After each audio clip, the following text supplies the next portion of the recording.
que diriez-vous si vous deviez présenter votre livre en quelques mots? C'est un livre sur les reptiles marins. C'est un livre génial. Écrit par des auteurs de génie. Et illustré par un artiste formidable.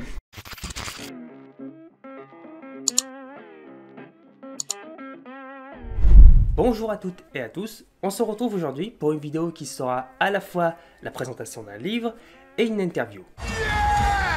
Alors, le livre en question, c'est La mer au temps des dinosaures, et l'interview, ce sera celle de l'équipe d'autrices et d'auteurs de ce livre. Et oui, ce sera la première interview avec non pas une, non pas deux, non pas trois. Ouais, je vais arrêter là, c'est trop long. Quand c'est long, c'est trop long. Pour cette interview, je suis monté à Paris et je me suis rendu aux collections Géosciences de Sorbonne Université, à côté du Muséum national d'histoire naturelle. Et j'ai pu rencontrer et échanger avec Nathalie Bardet, paléontologue, directrice de recherche au CNRS, spécialiste des reptiles marins de l'ère secondaire, Peggy Vincent, paléontologue chargée de recherche au CNRS, également spécialiste des reptiles marins de l'ère secondaire. Toutes les deux sont membres du CR2P, le Centre de recherche en paléontologie de Paris. Il y avait également Alexandra Houssaye, paléontologue, directrice de recherche CNRS, spécialiste en morphologie fonctionnelle, travaillant à l'équipe MECADEV, mécanisme adaptatif et évolution, une autre équipe de recherche du Muséum national d'histoire naturelle. Et Stéphane Jouve, paléontologue, responsable des collections Géosciences de Sorbonne Université et spécialiste de crocodiles fossiles. L'équipe est complétée par Alain Beneteau, illustrateur spécialisé en paléontologie. À la présentation de l'équipe, je pense que vous avez compris qu'on ne va pas parler de mammifères aujourd'hui. Je suis très désappointé. Bien que le titre du livre soit La mer au temps des dinosaures, le sujet principal ne traitera d'aucun dinosaure. Parce que, spoiler, ceci n'est pas un dinosaure. Et si vous voulez en savoir plus, je ne peux que vous conseiller de vous procurer ce livre. D'accord. En attendant, je vous propose de découvrir l'interview de l'équipe qui a écrit ce livre. À ce propos, pour cette interview, je vais faire un truc que je n'avais jamais fait avant. Une vidéo pas trop longue? Non. À la base, durant l'enregistrement à Paris, je voulais placer deux caméras. Une caméra filmant les intervenants et une caméra en contre-champ me filmant. Le problème, c'est que le lieu de tournage rendait difficile d'installer cette configuration. Du coup, quand j'étais à Paris, je me suis appliqué à filmer les intervenants. Et pour ce qui est du contre-champ, eh bien, je vais l'enregistrer ici à Poitiers et par l'illusion du montage opéré par un technicien compétent, je me déteste tellement, ça devrait le faire. Ça ne marchera jamais. Mais si, les gens ont bien cru qu'on avait ramené un tyrannosaure à la vie, qu'on pouvait voyager dans le temps, ou que ce personnage était le père de celui-ci dans une galaxie lointaine, très lointaine. Sur ce, commençons l'interview.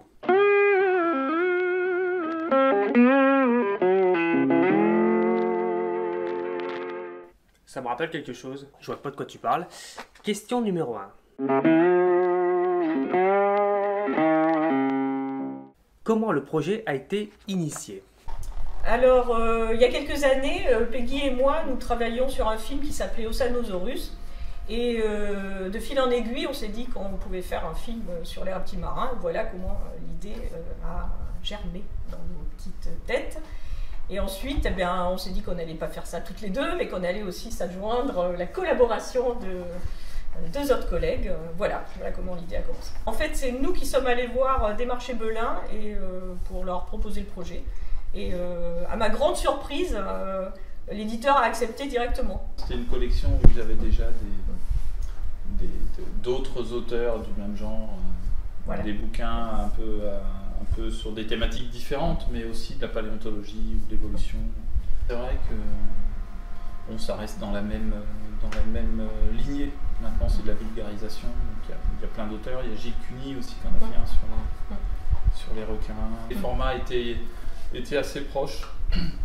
Et l'objectif derrière étant le même avec les illustrations et le même illustrateur d'ailleurs, ça permettait d'avoir quelque chose dans la lignée.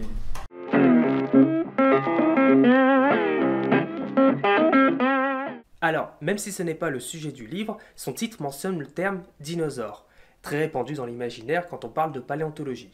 Est-ce que c'est vous qui avez choisi ce titre? Non. Nous, évidemment, on avait une autre idée. mais notre titre, on aurait vendu 4 exemplaires qui auraient été achetés par nous-mêmes. Donc c'est un choix de l'éditeur, en fait, c'est un compromis avec l'éditeur. D'ailleurs, le livre de Jean-Sébastien s'appelle La Terre avant les dinosaures, donc ça fait un peu une espèce de suivi. Mais non, c'était pas...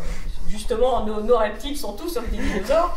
Donc, bon, mais c'est un titre vendeur. Oui, le bouquin de Jim ne s'appelle pas Les requins pendant et après les dinosaures. Non, mais les dinosaures, c'est aussi très connu. C'est un bon référentiel pour les gens, donc ça leur permet aussi de se situer. Et puis, je trouve que la mère autant des dinosaures, ça permet aussi de se dire que justement, on va parler d'autre chose que des dinosaures. Et ça fait découvrir toutes ces autres bêtes, comme la Terre avant, ça permet de voir qu'il y avait un monde avant et qu'il n'y a pas eu que les temps préhistoriques avec des dinosaures, puis des mammouths, et c'est tout. Oui, c'est vrai que le titre est un bon repère temporel et géographique, j'ai envie de dire. C'est ça. Oui, puis ça nous a permis aussi dès le début de dire ah bah non, c'est pas des dinos. On n'a pas parlé de... Il y a dinos dans le titre. Parce qu'il y avait une volonté de faire les dinosaures marins pendant longtemps et ça a été très dur d'aller plutôt contre ce titre qui était faux et d'aller plutôt pour la mer au temps des dinosaures. Est-ce que vous avez l'impression que quand on parle de paléontologie dans les médias, les dinosaures ont trop souvent tendance à être mis en avant ? Oui et non. Enfin non dans la mesure où... moi je trouve que c'est bien qu'on parle de paléontologie. Donc même si on parle de dinosaures, on parle de paléontologie. Alors après c'est sûr que c'est un peu les bestioles iconiques. Il faut bien qu'il y en ait. Et bon, alors c'est pas qu'on soit jaloux et tout, mais c'est bien de parler d'autres choses aussi. Ceux qu'on voit souvent représentés et figurés, ils finissent par, entre guillemets, lasser. Le T-Rex, on l'a vu 150 fois. On peut pas se lasser du T-Rex. Des fois, on aime bien voir un dinosaure qu'on n'a jamais vu, jamais illustré. Et c'est un peu pareil aussi, même si nos bestioles sont un petit peu moins souvent illustrées et figurées. C'est vrai que quand c'est quelque chose qui n'a jamais été sous la plume d'un dessinateur et qui prend vie, en fait, l'idée du livre aussi, c'était qu'il y avait un grand vide pour ces grands reptiles qui, en fait, sont tout aussi spectaculaires que les dinosaures et qui sont souvent assimilés à des dinosaures. Alors, l'idée aussi, c'était ça, de se dire, on va combler un vide qui est... Parce qu'en fait, il existe, au niveau mondial, il n'existe presque aucun bouquin sur les reptiles marins. C'est pas que le grand public, on le voit même au niveau, nous, côté Sorbonne Université, avec les masters, les dinomaniacs... Donc ils sont en master, ils veulent faire des stages de recherche en paléontologie, quand même pas mal de dinomaniaques, ou de reptilomaniaques. Alors il y a plein de choses, il y a un paléobotanique qui est incroyable, un micropale, il y a plein de domaines complètement différents qui sont largement aussi intéressants que les dinosaures. Mais c'est vrai qu'ils arrivent souvent, les étudiants arrivent souvent avec cette idée, on est très souvent tous sollicités par les étudiants de master qui veulent... C'est un peu une espèce de rêve. Et c'est vrai aussi, d'ailleurs, on a des étudiants des fois qui arrivent et qui veulent faire un stage avec nous et qui veulent absolument travailler sur ce groupe-là parce que je les adore. Bien sûr, les dinosaures souvent. Et finalement, au bout de pas longtemps, ils tombent amoureux d'autres bêtes parce qu'il suffit de commencer à travailler sur un groupe pour se rendre compte qu'il y a plein de questions, qu'on peut aussi trouver ça et qu'en fait, c'est fascinant. Donc, on a plein de conversions comme ça sur quelqu'un qui se met à travailler sur des vertébrés, puis sur des insectes, puis sur des poissons, puis... Ouais. On repasse et puis... Après, ça peut être sur de la méthodologie particulière, une technique particulière. Être chercheur, c'est être curieux, donc la curiosité, on peut l'appliquer à plein de choses. Un mot sur la couverture. Alors, personnellement, je la trouve magnifique, mais je peux pas m'empêcher d'y voir une allusion au film Jurassic World de 2015, où notamment le mosasaure est l'une des stars du film. Est-ce que c'est vous qui avez choisi cette couverture, ou est-ce l'éditeur ? J'assume totalement la scène inspirée de ça, c'est pour avoir une coupe spectaculaire qui est un peu dans l'inconscient collectif, c'était pour moi un truc parfait et en plus scientifiquement plausible. En fait la couverture doit être proposée avant même la conception du livre en tant que tel pour la promotion en prévision. Et en fait il s'est avéré que très tôt mes croquis étaient axés sur cette mise en scène et l'éditeur m'a laissé complètement libre et a accepté tout de suite le projet parce que je pense que ça fonctionne quoi. Voilà. Le livre est très illustré par le formidable travail de Alain Beneteau. Comment s'est passée la collaboration ? Est-ce que vous avez d'abord écrit le texte, puis les illustrations sont venues ensuite, ou inversement ? Les textes, on les a écrits avant, même s'ils n'étaient pas finalisés, pas corrigés, épurés, ils étaient déjà écrits.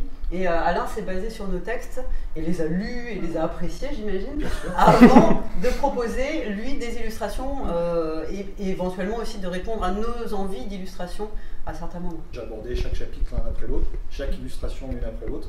Et en général, je soumets un croquis au préalable à tous les auteurs qui me font des remarques et ensuite je passe à la réalisation finale. Et ça a été très fluide. Il y a eu tout un échange entre les envies qu'on avait nous, comme tu viens de le dire, des illustrations, et puis même des propositions que tu as faites toi. Donc ça a été vraiment un travail d'échange plutôt sympathique. Ah oui. Ouais, parce que le chemin de fer, c'était nous qui le faisions, où on regroupait pas mal d'illustrations pour lui dire tu peux t'inspirer de tout ça pour faire à peu près ça, et puis après on voyait ça ensemble. On a eu des premières versions magnifiques aussi d'Alain, parce que ces brouillons sont à l'aquarelle, ils sont magnifiques, avant d'avoir celles du livre qui sont aussi très très belles. Du coup on a eu les deux versions et c'était très agréable.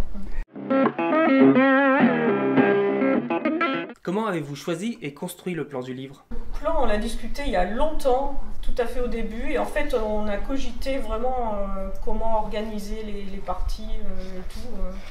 Bon, je sais pas, ça ne nous posait pas de problème de commencer par l'actuel. Justement, on montre qu'est-ce qu'il y a dans les mers aujourd'hui, et qu'est-ce qu'il y a plus, et qu'est-ce qu'il y avait avant, quelque chose comme ça. On voulait absolument commencer par s'ancrer dans le présent, parce que tout le monde connaît, avant de se dire, maintenant on va regarder ce qu'il y avait dans le passé. Parce que c'est vrai que c'est un monde qui était complètement différent, et c'est bien de commencer par ce que tout le monde connaît, et au final connaît pas si bien que ça, parce qu'il y a des détails, je pense, qui sont un peu méconnus par tous, y compris par nous, et c'est bien toujours de se raccrocher à ça, avant d'aller explorer un monde qui est un peu plus complexe, de par l'accès qu'on a à ce monde-là qui est fragmentaire. Et après, moi j'ai eu pas mal de retours très positifs, des gens qui ont déjà lu notre bouquin, en fait, sur le choix qu'on avait pris de faire des focus, des grands panoramas, le Trias, et ça apparemment les gens ils ont adoré. Donc on explique les reptiles marins, l'herbologie, tous les groupes, mais ils ont vraiment aimé ces focus où là on a, alors là merci à Alain pour ces grands panoramas où il s'est vraiment fait plaisir, et puis alors nous aussi quand on a découvert, et puis aussi les focus qu'on a fait où on a abordé dans des cadres l'histologie, la température, la reproduction, des choses comme ça. Donc apparemment ça a été, on n'a pas juste fait un espèce de catalogue, alors il y a les ichthyosaures, les plésiosaures, machin, ça on l'a fait, c'est la grande partie au début, puis après il y a toutes les autres parties qui apparemment ont été... c'est le retour qu'on en a eu. Il y a une grande diversité, c'était important que cette diversité, on la situe en fait dans le temps et dans l'espace. Parce que justement, par rapport à l'actuel, dans l'actuel, il n'y a presque rien en reptiles marins. Donc de concevoir une grosse diversité de reptiles marins, pour quelqu'un qui n'a pas l'habitude, c'est pas évident. Alors que dans le passé, il y en a une énorme. Mais par contre, des fois, c'est aussi délicat pour les gens de se rendre compte que, bah oui, ils ont vécu, mais pas tous ensemble, pas à un instant T, et que cette diversité, elle s'inscrit dans des millions d'années. Et donc, c'était important qu'on le fasse temporellement pour montrer qui a vécu avec qui. Ce qui est souvent un truc qui est difficile à voir. Par exemple, si on prend le Jurassic Park, les dinosaures sont rarement des dinosaures qui ont vécu à l'époque Jurassique. Et en fait, souvent, tout est erroné sur qui a vécu avec qui. Donc là, ce qui était bien dans le livre, c'était de faire ça. Et puis on avait aussi quelques focus sur des gisements particuliers, où là aussi, on pouvait dire qu'on a retrouvé les spécimens de telle et telle et telle bête, et donc savoir qu'elles avaient vécu en même temps, au même moment. Et puis il y a quelques gisements emblématiques qui permettent de constituer vraiment un écosystème assez complet, d'avoir une bonne image à un endroit donné, à un instant donné de la diversité. Il y a la chance d'avoir quelques gisements qui s'étalent assez bien sur temporellement. Oui, après, Alain nous faisait des super reconstitutions de ça, donc c'était chouette, quoi. Est-ce que vous avez rencontré des difficultés particulières durant l'écriture du livre? Pour l'écriture, non, on n'a pas eu de soucis. C'est notre fonds de commerce, on va dire, les reptiles marins. Et puis on est 4, donc du coup, on savait aussi se dispatcher ce qu'on avait envie de faire. On se disait ça, oh moi je vais le faire, ça, non, ça va être plutôt moi. Puis là-dessus, il n'y a jamais eu, il y avait tout le temps un volontaire et il n'y avait jamais quelqu'un qui était très frustré de ne pas faire une partie. Donc il y avait une bonne répartition. Et puis quand on avait un petit souci, justement d'être 4, ça permet de ne pas ruminer tout seul les choses. Non mais c'est les avantages de travailler à 4, on se partage le travail et puis aussi on peut en discuter. Et puis on a tous relu nos textes successivement qu'on a écrits en se faisant des commentaires nous-mêmes, critiques mais constructifs, du genre bon ça c'est bien, il faudrait amplifier, il faudrait réduire. Voilà, donc le travail en équipe, il s'est vraiment fait... Et puis comme on a tous un peu nos spécialités, on avait tendance à rédiger les textes sur ce qu'on connaît, et forcément on n'a pas le même regard quand on est moins spécialiste. On dit ça t'es gentil, mais ça moi je ne comprends pas bien, donc je pense que le public ne comprendra pas du tout. Donc c'est aussi l'avantage on a tous relu les textes de tout le monde, et je pense que ça c'est un gros avantage justement pour que ce soit bien compréhensible. Ouais. Et du coup, l'éditeur, au début, il y a eu des relectures un peu plus poussées, et puis après, la personne qui s'occupait de nous a changé, et les personnes suivantes, non, c'est passé.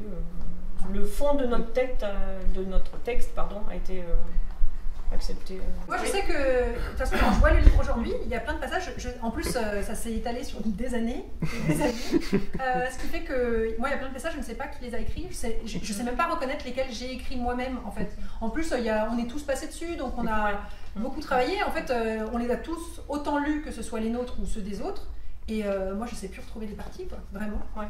C'était vraiment un travail d'équipe, quoi. Alors, ok, face à nos spécialités, on a écrit nos parties, mais après le reste a vraiment été revu entièrement par tout le monde, changé. Bon, c'était vraiment un travail d'équipe. Et on espère que du coup le résultat est homogène, c'est ce qu'on voulait. Après, comme on a chacun tout revu et tout corrigé, bon, finalement ça a été un mélange des 4 styles, quoi. Et puis même Alain, pour ses dessins, du coup, il savait vers qui il devait se tourner à peu près pour quelle bête. Et des fois, il savait pas, d'ailleurs, c'était une découverte, c'était « Ah mince, tu fais ces bêtes-là je savais pas !» Donc, grosso modo, il nous envoyait le truc, et puis il y en avait un des 4 qui prenait aussi pour faire un commentaire sur chaque bête. Donc là aussi, c'était... À chaque fois, on était tous ensemble, on voyait les retours de tout le monde, donc non, ça a vraiment été mélangé. C'est pour ça que sur le style, même s'il y a quelqu'un qui a écrit une partie, en fait, normalement, l'intervention des 3 autres mains à chaque fois pour remanier le texte un peu partout fait qu'effectivement, c'est censé être homogène et qu'on ne doit pas retrouver notre patte. À quel public destineriez-vous ce livre? Plutôt amateur ou connaisseur en paléontologie? Moi, je trouve que ça fait un peu tout le monde. Parce que, pour être honnête, j'ai 2 enfants qui sont petits encore. Donc, c'est 8 et 10. Et ma fille de 8 ans, pour l'instant, ça va être essentiellement je regarde les images et elle adore ça, elle est trop contente, donc merci Alain. Et en fait, elle découvre tout et après, en même temps, elle me sort à un moment la première femme paléontologue, c'est Marie Hanning, et c'est bien parce qu'elle l'a lu dans un titre. Donc il y a aussi des petits messages qui passent comme ça, où on commence à lire les légendes. Il y a des paragraphes qui sont beaucoup trop difficiles pour les enfants. Il y a des paragraphes qui sont même difficiles pour certains adultes qui n'ont pas envie d'aller creuser. Et donc c'est un livre qu'on peut lire avec différents degrés de lecture. Et on peut tout à fait s'adapter. Mon fils de 10 ans, il lit certains trucs, et puis mon neveu de 15 ans, il lit d'autres passages. Et donc c'est très variable. On a les étudiants en master, eux, qui vont tout lire, parce qu'ils adorent tout.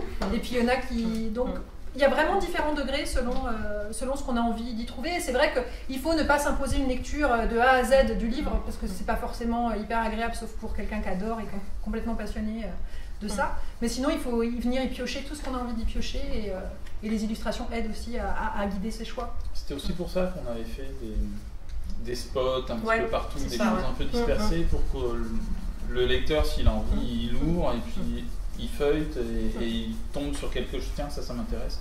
Il peut lire, il y a des parties qui sont complètement indépendantes du reste. Oui, c'est ça. Par exemple, les panoramas peuvent être regardés indépendamment. Donc ça permet aussi de piocher dans le livre, si on ne veut pas lire. C'est vrai que les illustrations sont tellement magnifiques, on peut y passer du temps à les regarder chacune d'entre elles, que rien que ça, c'est une possibilité d'accès au livre sans avoir à lire la suite. Moi, je peux passer encore maintenant beaucoup de temps à regarder les illustrations d'Alain. Oui, c'est ça. Moi, j'ai envoyé, c'était les cadeaux de Noël de tas d'amis qui ne sont absolument pas paléontologues, absolument pas scientifiques. Les gens, même s'ils n'ont pas une formation, alors c'est ça, il y a tous nos collègues amateurs en paléontologie qui attendaient ce bouquin depuis des années, mais il y a aussi les gens qui ne sont pas du tout paléontologues. Bon, du coup, on est contents.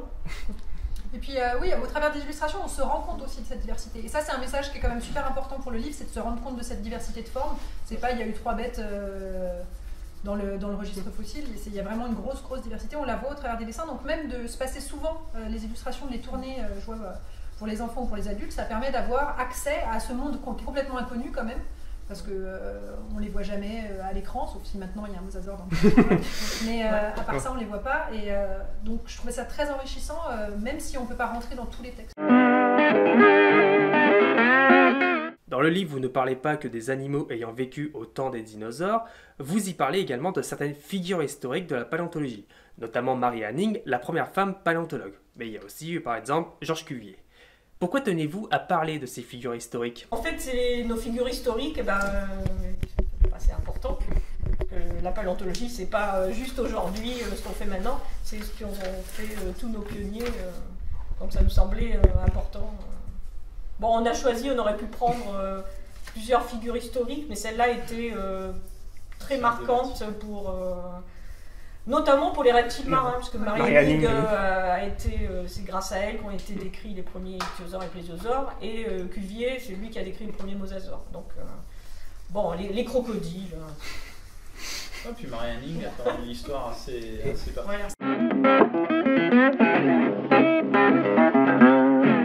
Est-ce que vous avez un passage ou une illustration préférée?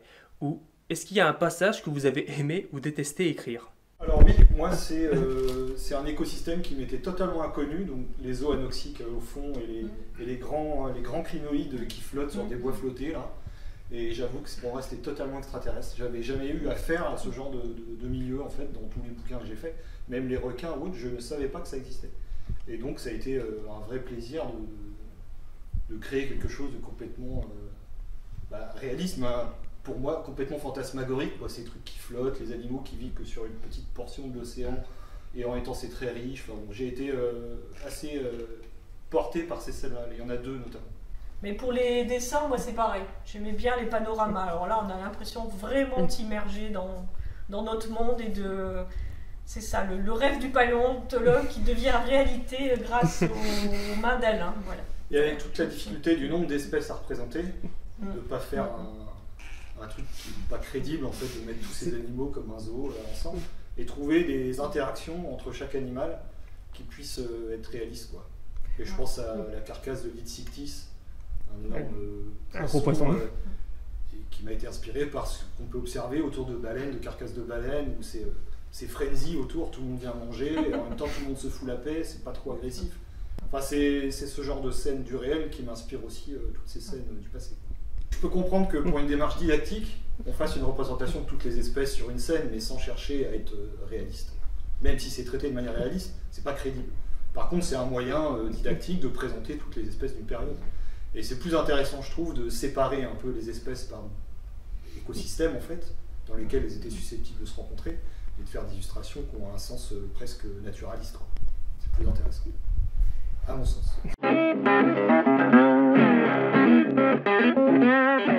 En tant que chercheur, pensez-vous qu'il est important de devoir vous investir dans la communication vers le grand public? Oui, ça fait partie de nos missions. Alors, on n'est pas tous chercheurs à 100%. Certains sont chercheurs vraiment, d'autres sont enseignants-chercheurs, d'autres s'occupent des collections. Mais la divulgation des connaissances, ça fait partie de notre travail également. C'est une de nos missions. Oui, puis c'est un peu la raison d'être des études en paléontologie. Hein. Si c'est juste pour communiquer aux collègues, aux 10 collègues qui travaillent sur les thématiques que nous, bon, à la limite, on se met dans une pièce pendant 6 mois, on bosse et puis hop, on passe à autre chose.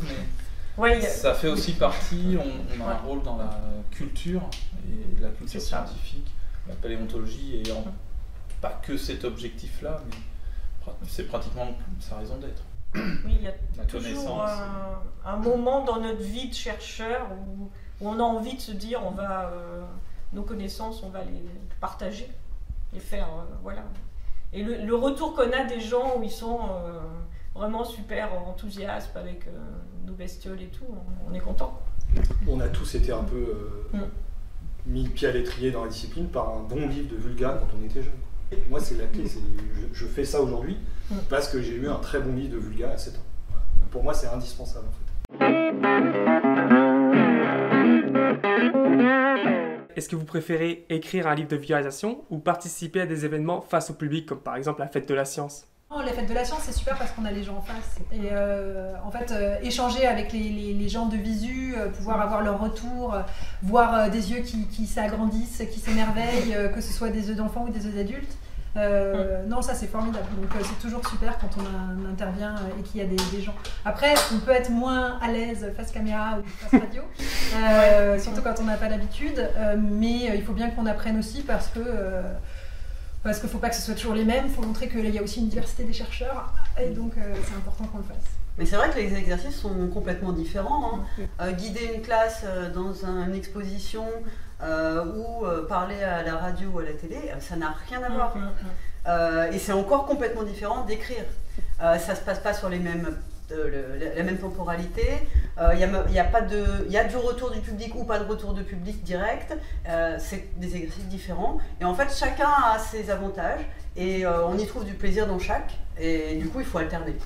Oui, nous, ça nous forme aussi, parce qu'on n'a pas l'habitude de ce genre d'exercice. Après, quand on écrit, on va écrire certains ouvrages pour un type de personne avec un tel degré de vulgarisation ou pas, et puis après, on va faire un autre truc où il y a un autre degré de vulgarisation. Donc, on doit aussi s'adapter en permanence.